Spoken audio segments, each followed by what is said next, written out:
All right, just going up the road from where we're located in Dunwoody, Georgia to Lilburn, Georgia to talk about a team that finished number 48 in the High School Football America 100. Eric Godfree is the head coach at Parkview, the Panthers. And welcome, Coach. Looking forward to talking. Since you're actually out in the field, there's a lot of people around America a little envious of you guys. Sure, yeah. No, we're as we said, we're very excited to be back in Georgia and back on the field. Very, very limited in what we can do. No football, small groups. But just to see the kids and watch the kids work, there's something about hard work just really gets me excited. So tell me a little bit about the lead up to this. We've had coaches on all week talking about, especially the ones where they're actually, you're on the field and all that. So what were some of the things you and your staff did to get ready for this? Because as I've been saying to everybody, when they handed you the coaches, handbook, I don't think COVID-19 was in it and cleaning stuff and all that. Right. No, you're exactly right. That's one of our Gwinnett County buddies, Coach Dyer. He said it best is, hey, you understand at the state level, you're a governor, whatever level, give it to high school football coaches. They're going to take it. They're going to run with it. They're going to fix it. They're going to make it right. They're going to make it work. And I spent at least 36 hours of hours behind a computer, just organizing, contacting parents, calling, texting, emailing, making sure all the groups were set up. Because we haven't been able to see our kids, not have a team meeting about it, any of it. But yet on Monday, it's had to come in and be flawless with your waiver signed and your physical and your stuff updated and rolling in with a mask on and being socially distanced and, knowing how to clean the items in the weight room. I mean, just an unbelievable amount of time and a chore. That's probably lowballing the number of what it took just to get ready for Monday. Yeah. And in a short time period too. That's what, they literally told us probably on a Thursday, all right, you can give them the go. And we got to organize all this before Monday. Well, and we all know that assistants play an important role in the program no matter what, but I would think now even more so because, again, you can't do it yourself. That's right, yeah. And I'm very blessed to have great assistants at Parkview. We got a lot of very good football coaches. And we did the same thing. We had a Zoom meeting to go through and for me to teach the entire workout, the speed and agility portion, our skill development portion. We can't have a football and got to be social distance with. And to go through all of that. And then, as you said, for me to trust and know my assistants will and can get it done. Yeah, no doubt about that. We're going to flip the switch here in a little bit and talk about the kids. But again, because it's I don't like the word new norm, but it is the new norm. Maybe you can help some of the coaches around the country watching this as far as what you really kind of have found in the first 3 to 4 days that work. Some of the things you may have had to change. Is there any stuff there that didn't work where you thought it would, and there's some stuff that you didn't think worked and it does work? Right. I say we jumped into our weight room program like we never left off, and about halfway through, I saw all the kids about dying. They're just they've been trying to do stuff, but it's not the same. Even the kids said, "Coach, it's not like our football workout. We can't work at this intensity and this pace and with our peers, all this kind of stuff." So literally the very first day, I backed off a little bit at the end of the workout. Our little speed agility session, I cut it in half because I didn't want to lose hamstrings and other things. Because again, could see them, and kids were competing and pushing hard. They just have been in quarantine for so long. And we had a great plan and just had to cut back a little bit. But as far as things that have gone with our kids, they desperately need the weight room. And so, keep that a key part of it. They need the speed and agility stuff. But keep in mind, they're not in great shape right now. Yeah. And then a lot of people are not – they're kind of just doing those two things. We're still doing on the field walkthrough, if you will, skill development, just kind of, a little install walkthrough, if you will. And I highly encourage it. That part's been really good for our coaches and kids. Yeah, one of the things I haven't asked any of the coaches I've talked to this week on the podcast and the Zoomcast is the kids' attitude coming in. Of course, kids are more resilient. We know that safety is first. But talk a little bit about the mental aspect that you've seen from the kids. Is everyone feeling kind of comfortable given what we've just gone through, or are they uncomfortable? Right, yeah. And we got a neat community here where, most all of our kids just grow up together and have been together for so long and come through the rec park. So I thought about that mental side of it, how they're going to come. They're going to be a little, off, whatever. I mean, it's us keeping them, guys, y'all got to stay socially distanced. I mean, like you said, they're resilient. They're ready to jump in and play football right now. If they could run around, the very first day, I think I was going to be attacked by all these hugs from all the kids. And I'd love to. And I was like, I can't. We got to be social distance. I don't even know if I'm allowed to give you a high five.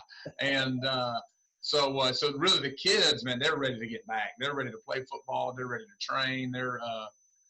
I didn't see one. There was not very much fear in our kids' eyes, which is comforting again, because we adults instill way too much fear a lot of times, and so I got a lot of energy from those kids on Monday for sure. And then the GHSA, the state's governing body, has given you guys a little bit more autonomy, not just your program, but every program. I got to believe that's a little bit of a breath of fresh air, because who knows your kids better than you guys, right? Right. No, yeah, you're exactly right. Yeah. And we're going through a screening every single day. Every kid has to be screened and asked the questions, and temperature taken and all that kind of stuff. And our kids have been great with it, and they've done a great job with it. And so it really is a positive step in the right direction. Let's talk a little football now, which I know will bring a smile to your face. Certainly, you're not out there doing what you normally would do. You miss spring ball and all that. But I remember when I met you the first time last year at the Gwinnett Media Day, you said, this kid, Kody Brown, he's pretty darn good. And first time I saw him, I said, he's a little bit more than pretty darn good. One of the top running backs in the country. I know he's back. But let's just kind of break it down a little bit. Offense, defense, what do you guys have returning? Certainly, it helps that you have a guy like him to hand the ball off to, right?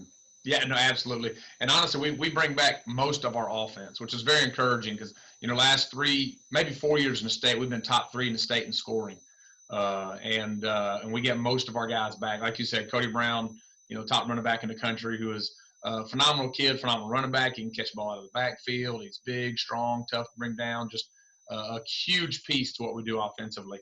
But then we also have 2 wide receivers on the outside that are both Division I prospects, and Jared Brown and Bryce Fleetwood, who both return back to us. And Jared brings, with his speed and explosion, he is tough to stop on quick screens, and then he'll get on top of you. And then Bryce Fleetwood's a tall, he's about 6'3" receiver, and jumps really well, and again, just does a great job for us on that end. So we've got a lot of weapons on the outside as well. And then to go along with Kody, we've got another running back, Tyler Curtis, who's also, he's 6 foot, 220 pounds, and runs pretty dang well himself. So we got a pretty good 1-2 punch there. And then we graduated a quarterback. We got a kid coming in who's going to be a sophomore. He played with us last year as a freshman, who is going to be really, really special. He's got a chance to break every record at Parkview High School as a quarterback. He's that talented and that athletic. And how good our baseball team is at Parkview. He started on our baseball team as a freshman. There you go. It's a lot. Yes, I've been here 6 years, and I've only seen 2 guys do that, and one of them had a chance to get drafted. He's a phenomenal athlete. So as far as offensively wise, and we got a couple offensive linemen back. We got to fill a couple holes in the offensive line, but outside of that, we feel very, very good about our offense. Talk a little bit about the defense, because it's coach speak, but defense does win championships. Sure, no, it absolutely, and you're exactly right. Yes, I tell you, our secondary will be the best secondary we've had since I've been at Parkview. Maybe one of the best secondaries overall. It's a very, very talented secondary. We bring back a lot of experience. Ronnie Hamrick is going to anchor it. He's been playing corner the past 3 years, most likely going to roll to a safety spot for us. Just runs real well, very physical. He's getting thicker up top, and has done a good job in the weight room. Quincy Bryant, he's committed to Wake Forest, and he is. And Ronnie's committed to Central Florida, and then Quincy's committed to Wake Forest, and he's our nickel spur, if you will, and very strong, tough kid, and great in coverage. We bring back another starting corner in Suleiman, and we got a kid who's coming up, Champ Baker, who's very, very athletically and talented, and runs really well. Have another corner spot. And we got another couple corners that also play really well and play good football. We're going to push those guys for those starting positions. And then our 2 defensive ends. Really, have 3 defensive ends, and 2 of them have college offers as well. So we're pretty anchored as far as secondary and defensive ends. Very, very anchored. A lot of really good athletes. And then we graduated our 2 inside linebackers and our 2 D tackles. And one of our inside linebackers, Kobe Wilson, has just been one of the best football players I've ever coached. And so losing him is going to hurt. It's going to be tough. But we got 2 guys going to step in, and they're going to do a great job for us in the middle right there. And then we also graduated 2 D tackles, and that's kind of the area of concern, really, honestly, is okay. We've got some guys. Now we're going to be able to step up and get those guys ready. We got to coach them up and get them ready. And, as long as we can make some stops up the middle, I'll feel comfortable. It's going to be tough, though, if we line up a team that just just pounds it right at us, and we have a hard time stopping them. We'll obviously have to make adjustments and coach them up and get through that time. But that's our biggest fear on defense. And then you're in Georgia 7A, which for people around the nation that don't know it, it's pretty darn tough. You guys, not that national rankings mean anything, but 48 in our algorithm, which is real good. The only 2 losses to the state champ and the state runner-up, and number 8 Marietta and number 16 Lowndes. How are you kind of using probably some of that disappointment, although no disappointment in finishing in the state semifinals, right? But how do you kind of use that to get the kids juiced up? Yeah, for sure. And you're exactly right. The year before that, we lost to a very, very talented Archer team in the playoffs, and we had a chance to play them this year. And just as you had said, we'd really used that game 2 years ago as a lot of motivation. We don't want to get, we want to make it to the state championship, and so we used that, and it was very motivational for us this past season. Had a chance to play Archer in the playoffs, and our kids played phenomenally, really well. Very motivated through that, and so same thing this year. We got beat in the semifinals. And we have so many returning players on that. They know that feeling. They remember that feeling, and we continue to harp on it too, because we don't want to be stop. We don't want to stop short of a state championship, and our kids don't want to stop short of state championship. So really, sometimes you take those tough losses and situations and turn it around to be a motivation. Good. Okay. Well, what did we not do well enough there? Let's fix it. Let's get it right, and let's make sure we execute it right the next time. Going to allow you to put on your little Gwinnett County ambassador hat. I asked you this question last year when we were at the media day. I mean, if you look at our national rankings, you had 3 teams from the county that were in the top 100. If you throw Beaufort, which straddles counties, right, that's 4. That's pretty darn good. How good is Gwinnett County football right now? And I know it's getting better, but it's better coming out of your mouth. Right. Yeah. Well, if you just see the number of college coaches who come through here in December and January and April and May, all of Gwinnett County, it's insane. Just the number of athletes. You always think, man, we got a lot of college athletes on our football team that are going to go play Division I, Division II, and all levels. And every time we walk on the field against another Gwinnett team, it's like, wait a second, they've got that many too. And so it is incredible to see the number of athletes. And what's fun about Gwinnett, too, is it's a bunch of good kids and good parents who understand school's important, academics is important, and also this football is really important. And so our kids train hard all year long, and they're just very versatile kids. And so it's neat. So when you just see the amount of college coaches coming through Gwinnett County and that want to be in Gwinnett, all the college sales, it's almost like a battle of a fight for their recruiting guys who can go and get Gwinnett County. Because they're going to be able to have opportunity to land some great kids. And the other thing too, and this is not disrespectful to anywhere else in the country, because everybody has great coaches, right?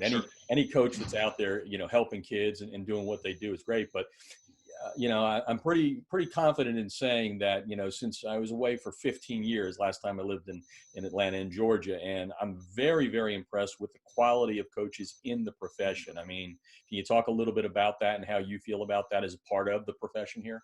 Yes, yeah, for sure, 100%. And that's what is fun. It's not like we're going to walk out and just out-coach people every single Friday night. We all of us coaches like to think we're going to do that. In the state of Georgia, very difficult. And I can back that up with college coaches all the time. When you look around the country, all the college coaches coming in say we love to get guys from Georgia because they're the most prepared to play right away when they get into school. We got a lot of kids who aren't redshirting in Georgia, and it's because of the coaching, the amount of training they've had, the off-season physical training of the weight room and speed and agility, and all the things that we do down here.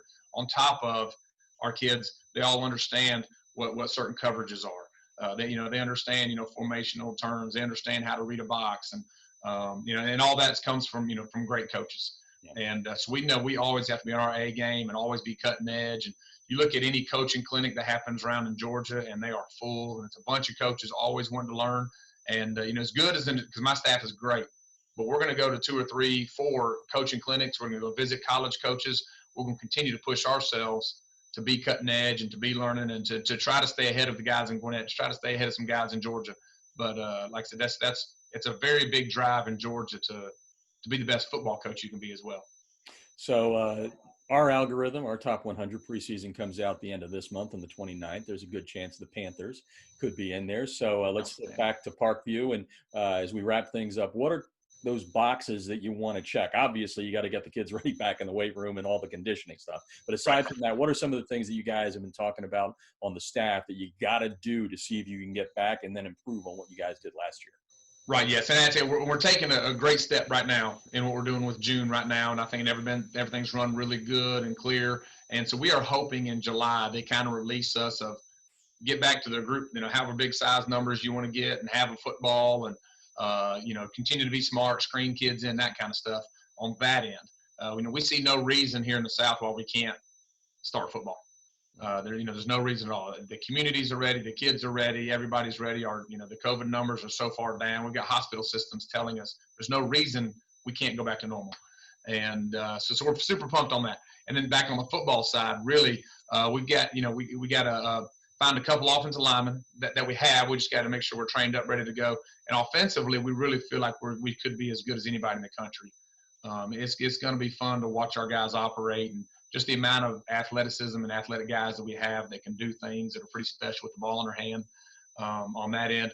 And then I think defensively, like with our secondary and our defensive ends, we'll be as good as we've been at Parkview. And that says a lot. We've had a lot of great defenses. So if we can shore up our inside linebackers and our 2D tackles, then we're hoped to make a big push on your poll for that top spot. Well, I know two things living in the South. A, football, and B, church are kind of one and the same. One's on Friday, one's on Sunday. That's right. So there's no doubt in my mind that right now everybody around me is saying we're ready to go to both of them. So congratulations on a great year last year, but I can hear it in your voice. You're ready for an even better one this year. So thanks for taking time out of your busy schedule, and best of luck. Stay safe, and look forward to seeing you out in the field this year. Yes, sir. Yeah, thank you so much. Always appreciate it.